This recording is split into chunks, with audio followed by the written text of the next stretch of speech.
So guys, in this video, I'm gonna be showing you the economics and underwriting of how money is made in commercial real estate, in particular mobile home parks, but this applies to multifamily or just all income producing commercial real estate. For an example, I'm gonna use this. Also, special shout out. My girlfriend Maddie's behind the camera. You want to say hi, babe? Hi. All right, boom. All right, so first things first, let's say you have a 50 unit mobile home park. This could be 50 unit apartment, whatever. There's 50 units, 40 are occupied, and they're charging $400 in lot rent per month. And now when I'm looking at this property, let's just say I know I can make improvements to it and raise the rents north of 500. So we got 40 times 400 times 12 equals 192,000, and this is your gross income, aka total revenue. Now, just to do a quick expense assumption, typically mobile home parks are operating anywhere from 30 to 50%. Let's assume this is like an old mom and pop, mismanages it, is lazy, kind of overpays for things, and it's 50% expense ratio, just to be mega conservative. 192K times 50% expense times 0.5 equals 96K in net income, aka NOI.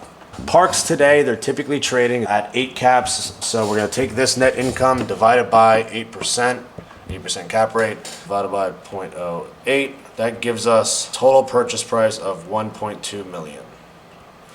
So with 1.2 million, if you're gonna get a loan from the bank, you're gonna have to put 30% down, so that's 70% loan to value. So let's take, 1.2 million times 0.3. So you have 360K down payment. Now the bank is gonna loan you that 840K remaining at 7%. Right now, interest rates around 7%, 7.5, sometimes 6 3/4. It's going up right now too, so just bear with me, but let's just assume 7% for the sake of this video. And now you're gonna get terms from the bank that they know that this is an income producing property and it's a value add deal. You're gonna argue with the bank, hey, I want 3 years of interest only payments and then a balloon payment, let's say at the end of year 3. So you're gonna be paying 7% in interest on 840K, which is 58,800 in interest payments per year.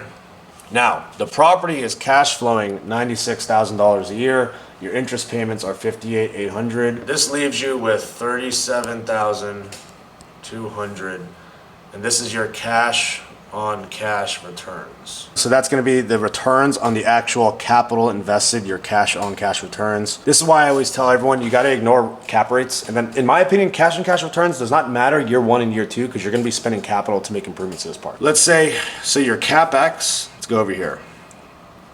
CapEx, capital expenditures, aka the improvements to the property. Let's just say you're gonna put 100K in miscellaneous. You're gonna fill in some patchwork on the roads. You're gonna paint some curbs. You're gonna clean up the overall community. Boom, 100K. And let's say to fill 10 of the lots, if there's 10 homes there that need rehab, let's just assume you need it, to make the math simple, you need a 10K in rehab per home times 10. That equals another 100K.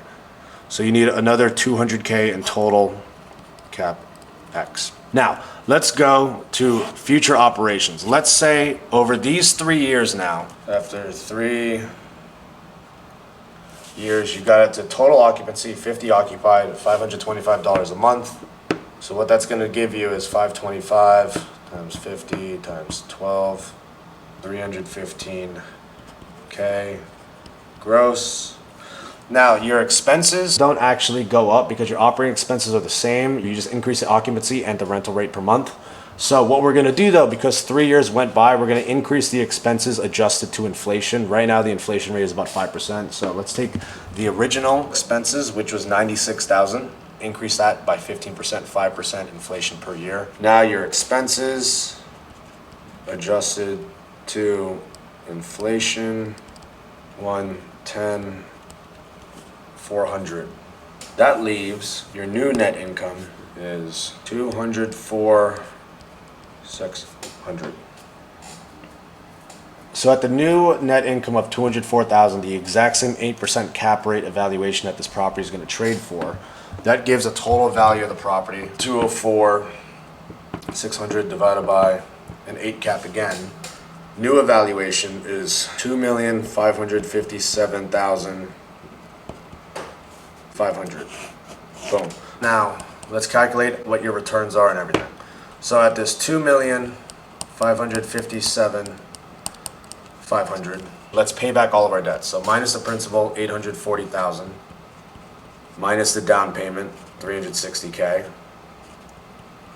Minus interest payments per year, we had 58,800 times 3 years. So that's 176,000 minus 200K in CapEx.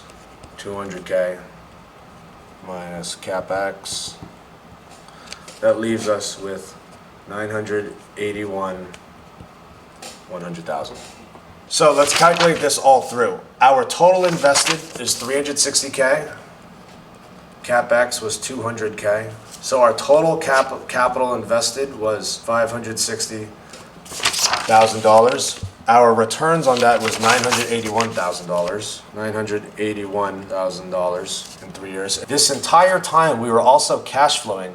After 96,000 minus 58, we had 37,200 in net cash flow after all interest payments and expenses. And on top of that, this was going up over the next 3 years because we were gradually raising the rents and infilling the property. Let's just assume none of this infill was happening until the actual end of the 3 years. So on top of that, we have $37,200 in net returns. 37,200 times 3. So we also have cash flow the entire time, another 111,600. So our total returns on this property were $981,000 equals 1,092,600.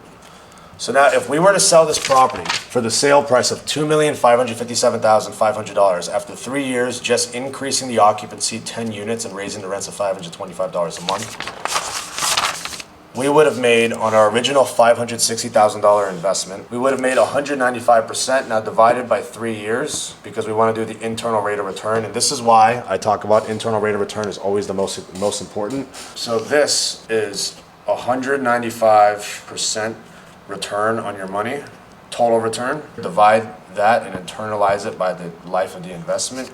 We made 65% IRR on our original 560K investment. This is basically the economics behind commercial real estate properties, and in this case particularly a mobile home park.